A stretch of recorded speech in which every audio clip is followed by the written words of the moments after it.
So hello again. I'm Leonard Diggs. I'm on the board of EcoFarm. Thank you.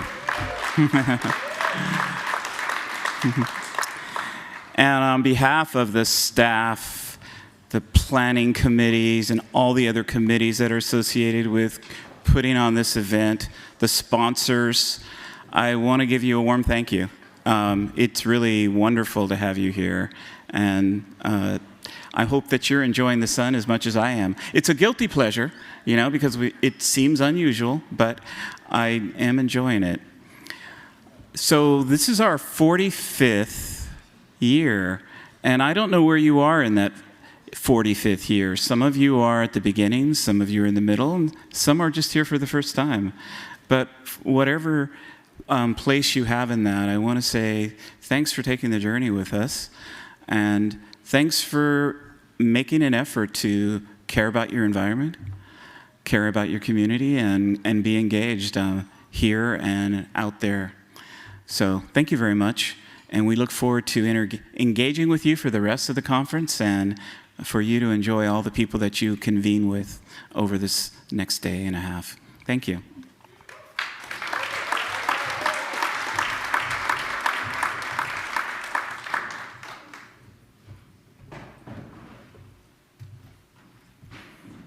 Good afternoon. My name is Mike Lackley-Grady. I have the honor and privilege of being on the board of EcoFarm. I also farm up in El Dorado, California, as well as work for the California Department of Food and Ag, helping run our state's Farm to School program. Just wanted to share some brief housekeeping with you all. So for today, the keynote tomorrow morning begins at 7:45 a.m. with a memorial for those in the community who have passed away this past year. Please remember to wear your conference name badges at all times, and we will also be checking IDs at all events serving alcohol. Help us make EcoFarm a zero-waste event. Please use the recycling and compost bins placed around the conference grounds. All containers, plates, coffee cups, and utensils offered in the kitchen or by our vendors are compostable, and we are grateful for your partnership of Asilomar, the Monterey Regional Waste Management District, and U.S. Pure Water. If you are not registered for lodging on the Asilomar conference grounds, please use street parking. Watch out for those no parking signs to make sure you do not get a parking ticket. Also, there is no sleeping in your car or van on Asilomar grounds, and all state park rules are enforced. For meal times, please refer to the schedule in your program booklet and not the hours printed on the Asilomar meal tickets. Be sure to check your program for the many special events and activities such as EcoFarm Film Series, Meet the Experts, and our mini mixers. Many of the workshops throughout the conference are eligible for continuing education credits. Please check in at registration in the Surf and Sand if you are interested. Don't forget to get your organic cotton conference t-shirt and Dirt First hats available at the EcoFarm table inside Surf and Sand where registration is set up. Your voice helps guide EcoFarm in planning each year's conference. Please fill out your surveys after every workshop. QR codes and paper options are available. Download the Mighty Networks app to access the complete and up-to-date schedule of EcoFarm workshops and special events. You can create your own customizable conference schedule, find workshop locations, connect with other attendees, and more. Find the Mighty Networks app on your smartphone app store. After the keynote has finished, please help us clearing quickly out of the room as we need to set up for an event here. The wine and cider tasting, which runs from 5 to 7 p.m. Tickets can be purchased at the door. After the wine and cider tasting, we have a quick turnaround to set up the room for seed and scion exchange. Do not park in the fire lanes or down the road leading to the tent. The parking service will ticket and fine and possibly even tow illegally parked vehicles. Again, don't get outbid on the silent auction for handmade Afghan at the EcoFarm booth in the Surf and Sand. Thank you. Next, I would like to welcome Albert Strauss.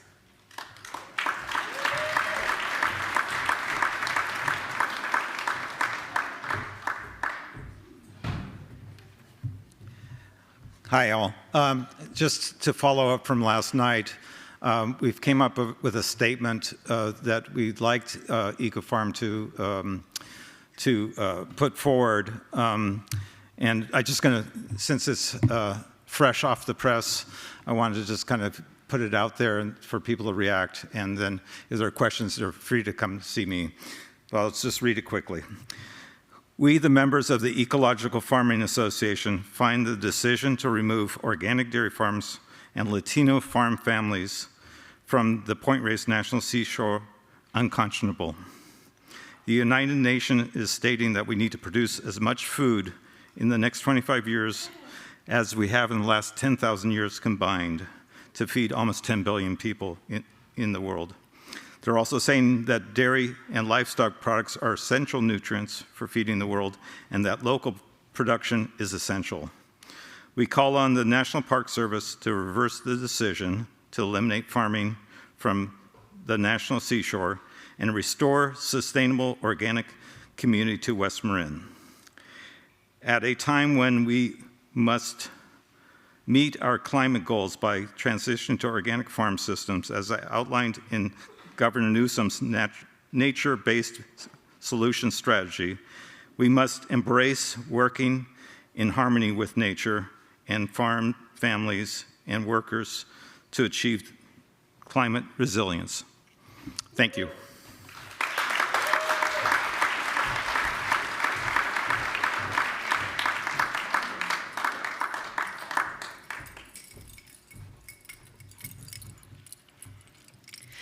Mishmin Tuhis, can you repeat after me? Mishishtu?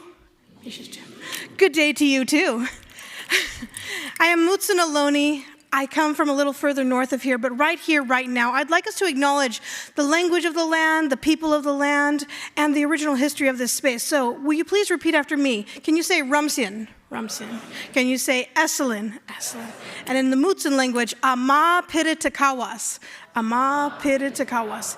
In the Mutsun language, Ama means people. Piritakawas is of this land. And by acknowledging indigenous protocol, by acknowledging the first peoples, first histories, first stories, first wisdoms, we are acknowledging that respectful protocol. And here we are, people of this land.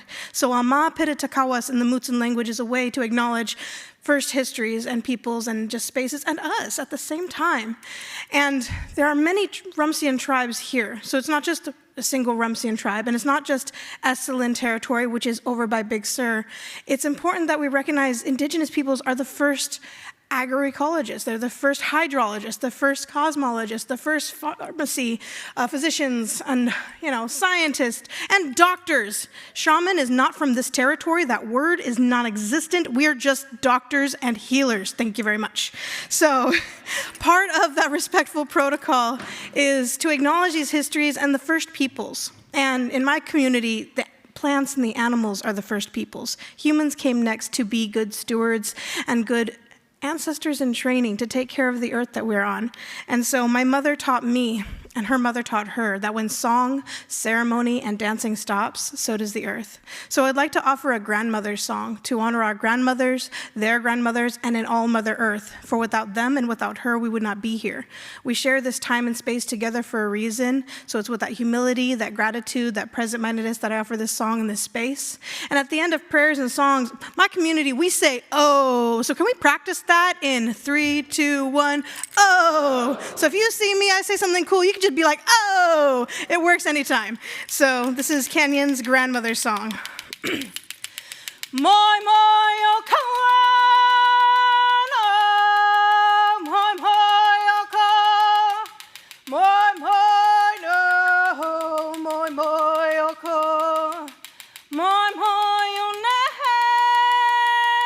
o konale, moi moi he o konale, moi moi o kawana,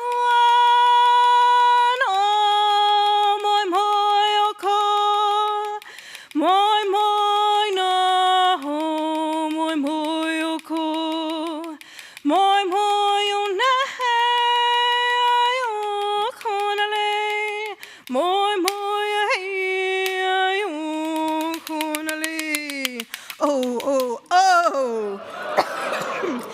sown in breath, so it is in spirit. May we have a good gathering, and may we all consider how we are good ancestors in training. And welcome to Rumsian Ohlone territory and Esalen territory in the Southern Territories. Oh! And so if you want to spell that, Mishmin Tuhis or Mishish Tu, I have little pamphlets later, so find me.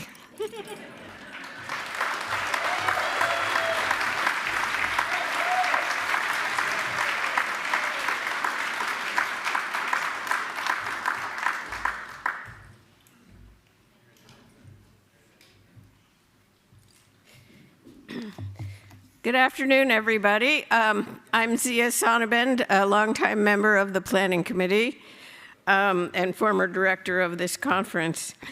And, you know, we planned the conference well ahead of the events. Back in June through August is when we select the sessions. And at the time we were thinking about it, we realized that things about immigration and border territories are always very important and very controversial subjects. And we are so fortunate to have someone who is very experienced on this to talk about these issues in a non-political way, but who can give us better understanding. You know, one of the basic precepts of ecology is that there's more diversity at the edges of things. The interface between a grassland and a forest, or the river and the sea creates the most diversity. So perhaps the same could be said about our borders, even though it's cultural diversity as well as ecological diversity. So with that, I want to introduce Gary Paul Nabhan. He is a Lebanese American and a descendant from Arab spice traders. He, from his home in southern Arizona, has written over 35 books, some of which are going to be available for sale after this talk at the Harmony Farm Supply booth in the tent. And Gary will be doing a book selling there about 2:45 or 3 o'clock. So I hope that you will enjoy what he has to say.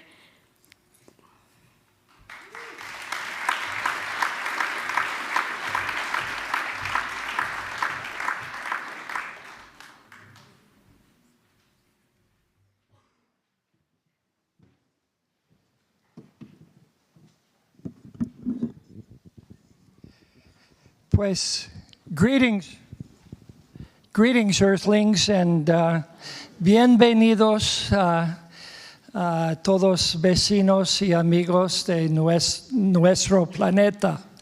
I don't know why anyone would be interested in the topic or issue of cultural resistance in this moment in American history. Do you? I'm just unsure why I was invited here. But I want to say, first of all, I'm honored and humbled and excited to be on Rumsian Ohlone lands and among the many indigenous and immigrant peoples in this room that are contributing so much to California, to the United States, and the world. And I'd also like to say that I feel that this is going to be sort of a my heart to your heart talk.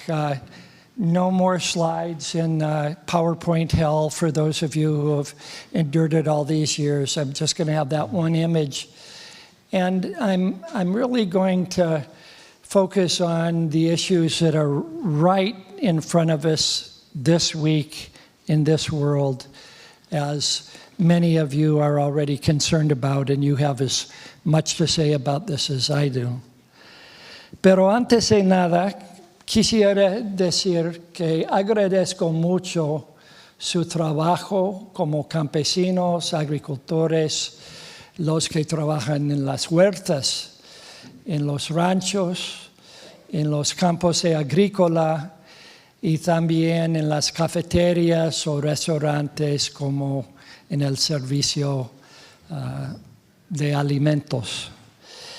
Y su valor no es solamente sus manos, es sus mentes, sus corazones, sus valores y todas las contribuciones que han hecho a las comunidades agrarias y la vida cotidiana o vida agraria aquí en California o en otros estados.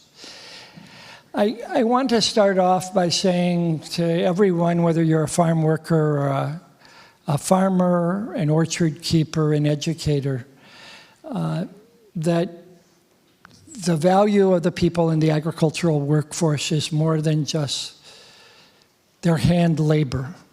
It's their intelligence. It's their insights.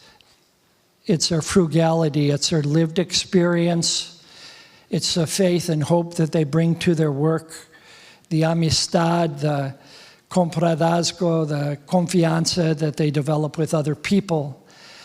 And that too often we sweep that under the rug, or at least it's swept under the rug by the newspapers and news media that are covering the issues of the potential of mass deportation of 1.1 to 1.7 million farm workers, that their contributions are not just their labor with their hands and backs. Their contributions, like it is for all farmers, is with so many parts of their mind and soul and their embodied history of working on the land and being from families that work on the land. As Zia mentioned, my family's Arab American, Lebanese, Syrian that left during another period of the world gross global product being the generation of refugees. My grandfather was a farmer and sheep herder, an orchard keeper on the Lebanon-Syria border when he left during a war about 110 years ago. And he started at the bottom again, as many campesinos here in California have done, with nothing to their name except their intelligence and a willingness to do hard work. And so he became a fruit peddler, and my uncles and my father followed in that, and some worked in delis, had grocery stores later on, but the whole time my grandfather was in the United States. He was a fruit peddler, and he worked 40 years at that profession before he was granted U.S. citizenship, 2 years before he died. And it was a judge that said to my father, I just saw some paperwork on your father, and he's not a U.S. citizen. Everyone in this community loves him. What's that about? And he said, you know, when he came to the United States, he wasn't even a Lebanese or a Syrian. He was a Turk. And all Asians, just like Africans at that time, were not given voting rights or citizenship. And so it wasn't until his kids were city councilmen and principals of schools and heads of the Chamber of Commerce and stuff like that, that he was finally granted U.S. citizenship. And that story is repeated over and over again with the dozens of countries that contribute to the agricultural workforce here in this country. And so I'm going to go through 10 parts of this puzzle that I hope you'll consider. And I want to say right off that I'm going to be talking about cultural resistance that in my mind is different from sheer political resistance of standing on the front lines in protests. It's something deeper and I think more expansive in how we respond to the challenges that we're all feeling that we're going to be facing the next few years. And I'm not going to just talk about cultural resistance in relation to political changes like possible mass deportation, but in our government responses to climate change and to workers' rights and to farmers' rights and sovereign rights of indigenous people to be seed keepers and keepers of the land. So these are sort of like 10, not principles, but talking points that I'd like to share with you from my heart as much as my broken head. First, we all know that we have, each of us, a stake as food producers, eaters, and community members in a just and healthy food system, or you wouldn't be here. But it takes working together and sometimes walking across the aisle toward what, in one of my books, I call the radical center, to ensure unity, cohesion, stability, safety, and dignity for all involved in our food system. So I think we have to get out of those dualisms that to help farm workers or to help farmers, we can't help the other side of that coin, that it's the same coin. And I want to say that the way I'm using the word resist means being divided by these issues that are confronting us, because the media loves to pump up the differences between us rather than the things that we agree upon. And it is not at all un-American to be a resistor. That's what our country was made of, initially resisting the British oligarchs that helped settle the United States as colonies. And in no way does it mean being an insurgent. It's part of being together as one nation, as our forefathers said it, indivisible, indivisible, under the same creator as part of the same creation. To develop resistance to the rupture that's happening in our rural communities and about to happen at an even greater scale, and to the danger it might mean to our families and friends and neighbors, and the setbacks it may mean to our food economies. To resist that is as healthy as developing resistance to a damaging disease in your own body. That kind of resistance is inherently what it is, what the survival instinct of humans is, to fend off challenges either in the physical antibodies in our body or what I call the cultural antibodies that resist damaging behaviors, policies, or actions that threaten our survival. Now, let me get quickly to the immigrant and refugee issue that's right before us this week after the inauguration. We need to protect immigrants and refugees in our food system workforce, not merely to have access to their labor.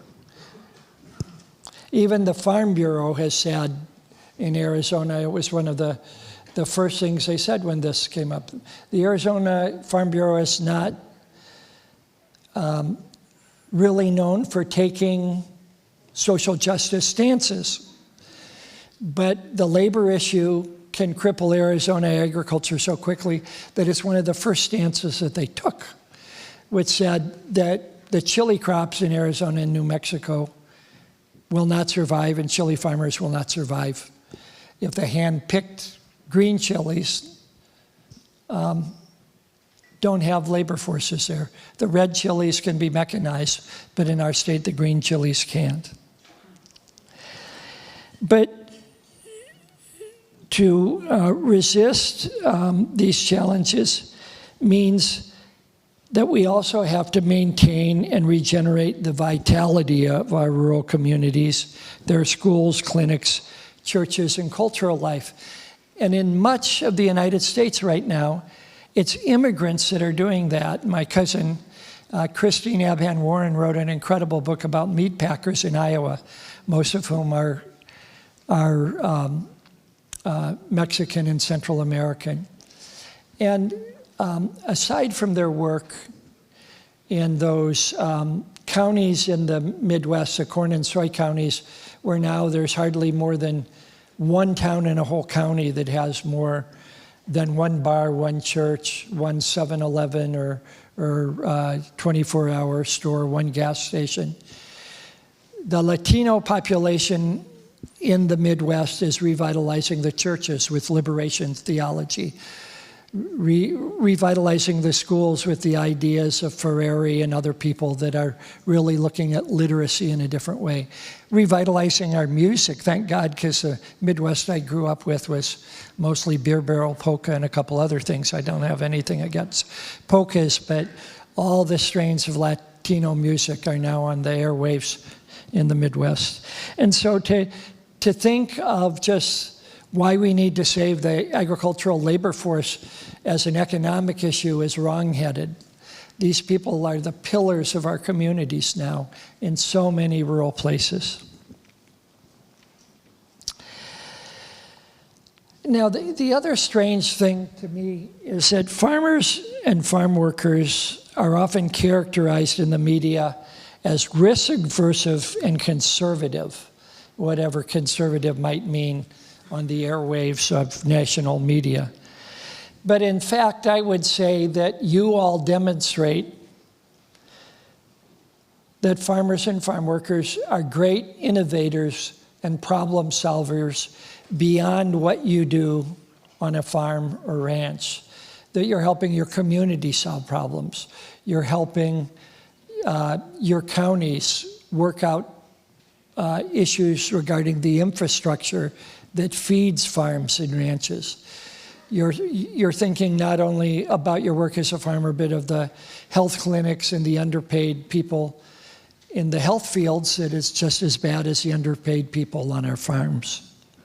And so there's really a possibility that by losing 1.1 to 1.7 million farm workers, undocumented farm workers in this mass deportation, that we're going to lose the very fabric of our communities, in every community in California and Arizona, under 10,000 people.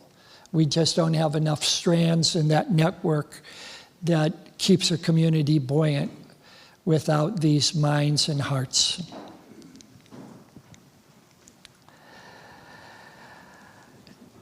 Now, let me get to the second existential threat that we're facing at the same time and try to show you how those two things, the threat of mass deportation and the threat of climate change, are the largest existential threats that we'll be facing over our lifetime. Now, keep in mind that since 1970, when I first worked on farms helping uncles with putting up corn silage or picking strawberries for a week or two before and after school in the summer. We had at least 1 million more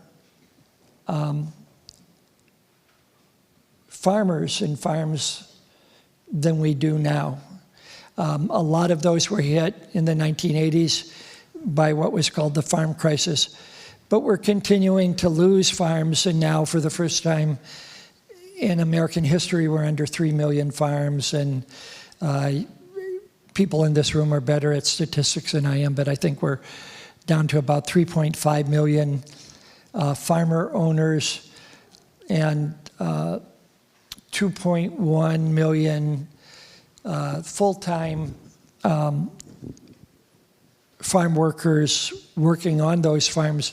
But I have to say, these numbers are really awkward and contradictory. If you look them up on 10 websites, you'll get 10 different answers, because some people included the farm workforce, all the capable mechanics in the garage working on farm machinery, the plumbers and pipe fitters that are putting in new irrigation system and tiling in muck fields, the accountants and the people that haul compost, manure, and farm product from place to place.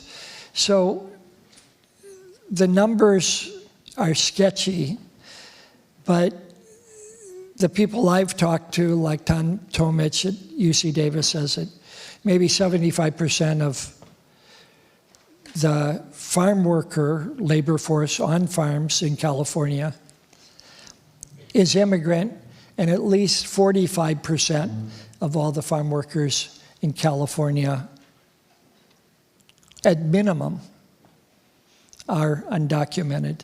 And that's pretty much close to the national average. Arizona, New Mexico, California, and Texas have had over 70 years of immigrants being the backbone of how farms and ranches work. In the county that my wife Laurie and I live in, there wasn't a ranch in our whole county that didn't have undocumented workers when I first moved to that county. Vaqueros were much more capable than most of the kids who grew up on those ranches, because they went at their work with a passion, loved being on horseback.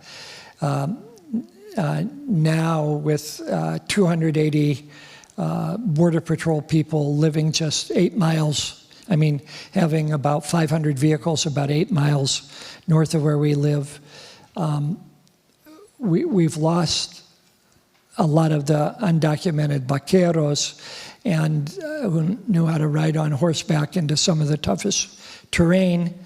And the herds are patrolled on quads, on ORVs, rather than on horse or mule back. And a lot of the knowledge about how to manage those ranches has gone down the tubes as well. So if we think about losing 45% of the agricultural workforce in one fell swoop if mass deportation is announced, that's not including food service workers, by the way. We're crippling our agricultural economy. I just don't know any other verb that can describe it. And that's why it's time for farmers and farm workers to work together on policy toward a consensus for solutions, and in discussing the potential risks and making them known to policy makers and the media in a bold way, rather than letting harm happen to 45 to 50% of all the agricultural workforce in our country. And I have to say something that I was talking to my old friend Paul Shramsky about. We really don't have that many organizations in the United States compared to the welcoming mat that EcoFarm puts out to everyone, that has strong representation of both farm workers and farmers. In the dry hate state of Arizona that I live in, we've never had a farm worker on the Arizona Agricultural Commission appointed by our governor. We've never had an African American member of that board. An Asian American. We've had a few Hispanic Americans, all with farm sizes or ranch sizes more than 1,000 acres. And Michael Katua Johnson, my Hopi friend, and I lobbied hard to have just one indigenous member of that after 15 to 20 years of having an alfalfa grower on the Colorado River being the first Native American on the Arizona Agricultural Board. We're behind Mississippi in inclusiveness. So don't think that racism is just in the Deep South. This is much hidden in the Southwest, in some of our counties and states, as it is in the South. And I'm not putting down my friends in the Deep South who've struggled hard for civil rights for over 50 years. I honor everything that's happening down there. But what about inclusiveness on a state board, for God's sakes? As Martin Luther King said, if we don't have representation on those boards and we aren't allowed to vote for the organizations that affect our destiny, then we're still second-class citizens.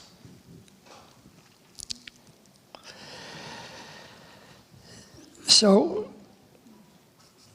I just have to say that we need organizations to change their bylaws so that farm workers and farmers have equal places at the table.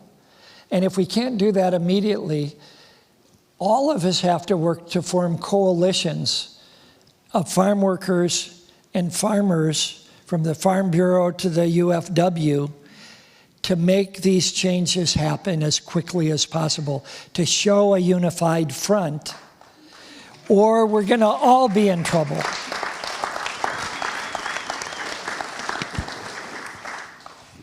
Now, just a couple more points, and some of this is edgy, but I don't think it's political, illegal, or in your face to anyone. So I just want to warn you, I'm going to say a couple of edgy things, but to me, this isn't a Democrat versus Republican, a Trump versus Harris thing, or anything like that.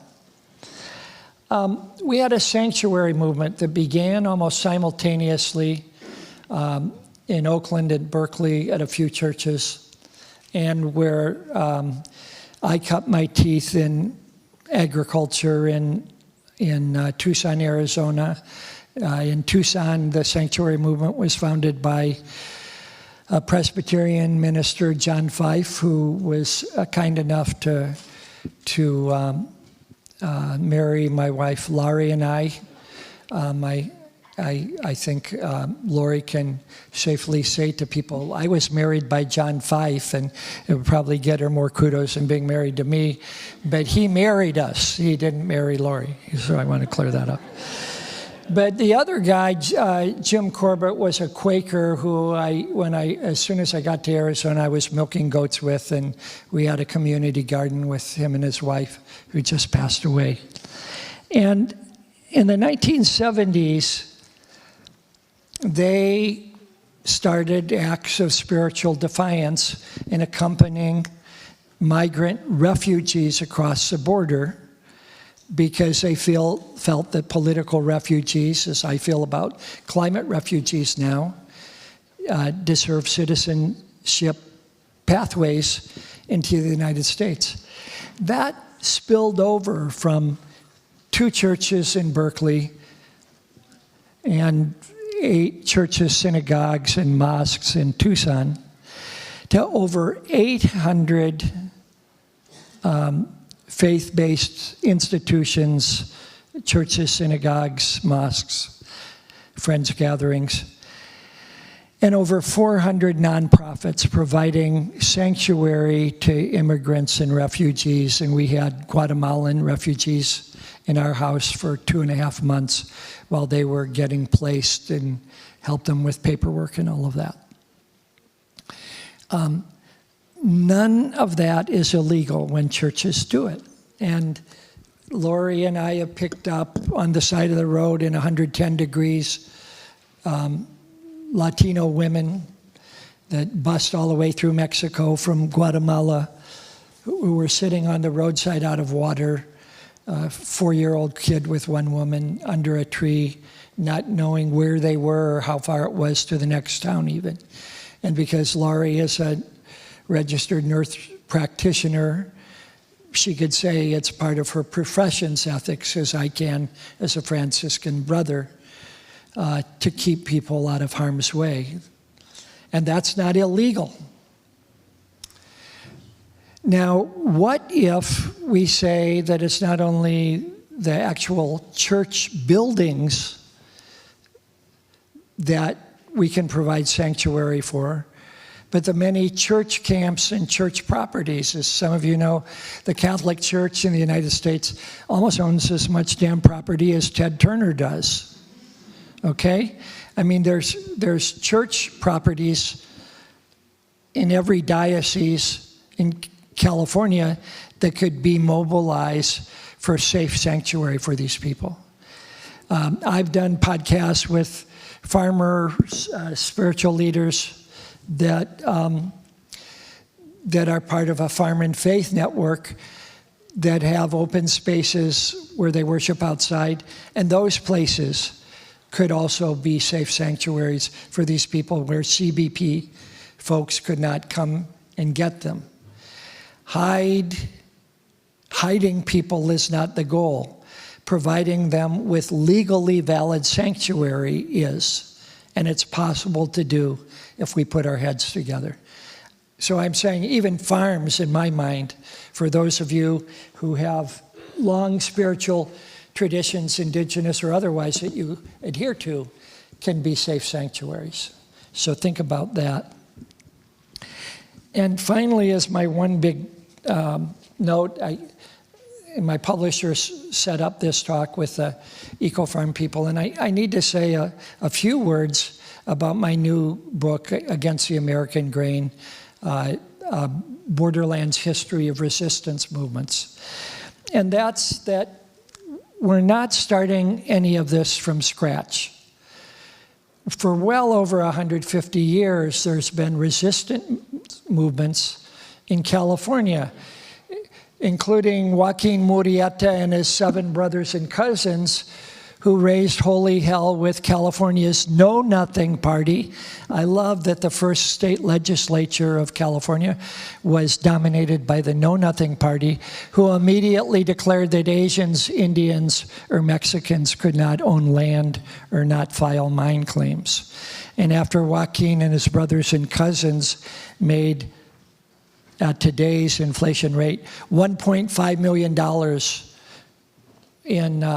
in gold exploration in a matter of about 3 years, those know-nothings went after them, raped Joaquin's wife, killed some of his brothers, and Joaquin and his brothers and cousins raised holy hell, as did thousands of other people, and took about 200,000 horses back into Mexico over the matter of the next 10 years.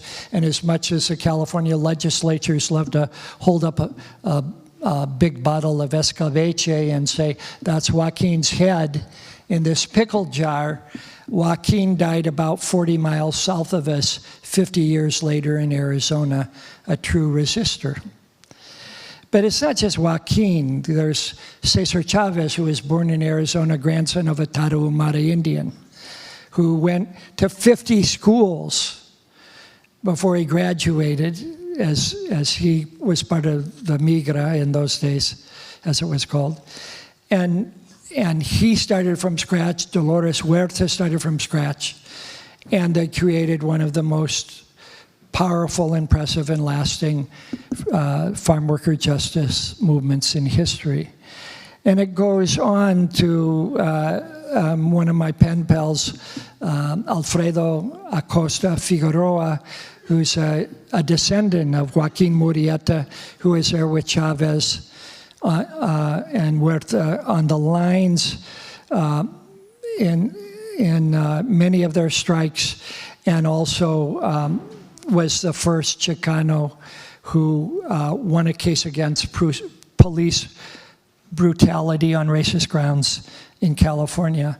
There are 12 generations of Californians that have shown resistance, cultural resistance can work, it can be done legally, and it can change the face of America. And so whether you want to read my book or read up on these women and men, they played a brilliant role, as many of you are here, and many of the founders here, like Amigo Bob and Miguel Altieri, have played over their lifetimes. So I just want to close with a little benediction, as I'm prone to do, and this one's going to be a bunch of Spanglish, so permítame for code switching in Spanish and English. And that's another value of having multilingual, I'll do one more point before I read this, of having people from different languages join our workforce. In Arizona, we have people from 14 different desert countries in our farm workforce, not just Mexicans and Central Americans. And they know more about farming in desert areas, conserving water, protecting plants from heat, and frugally managing energy and water resources that I know 50 years after I got a dissertation in arid lands resources. These guys have more knowledge than most of the farmers in Arizona about how to deal with hot and dry conditions. So rather than thinking as farm workers as subordinate in Arizona, we need to flip the narrative and say there are mentors in how to farm in desert conditions.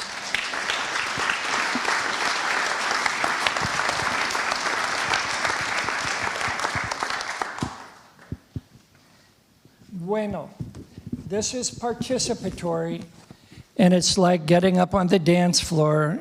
I mean, I'm going to ask you to do some shout-outs, and I don't want to see any silent faces. I want to just join in. It won't hurt you. If there was ever a moment in the history of rural communities to all stand together as farmers and farm workers, agricultores, campesinos, ganaderos, vaqueros, would you agree it could be now? Let me hear your voice. ¿Es ahora? Is it now? Yes. Si había un momento crítico para resistir las divisiones entre nosotros, ¿estarías en acuerdo? ¿Es ahora? Shout it out. Is it now?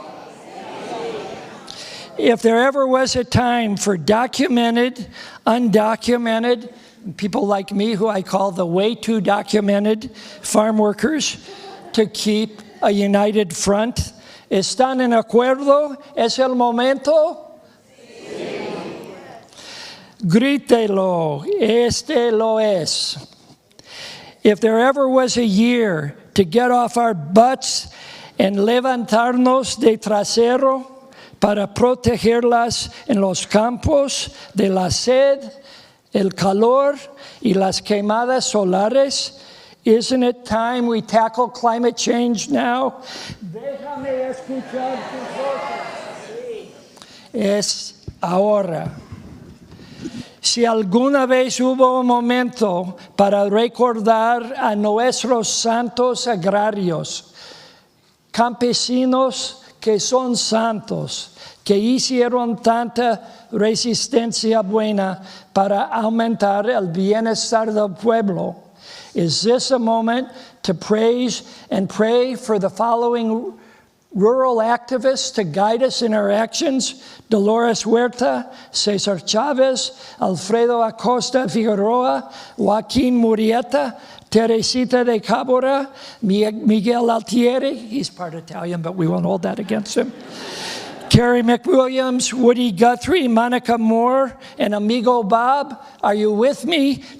Should we ask for this magic moment for their help? Is it time to ask for help? Yes. Es ahora.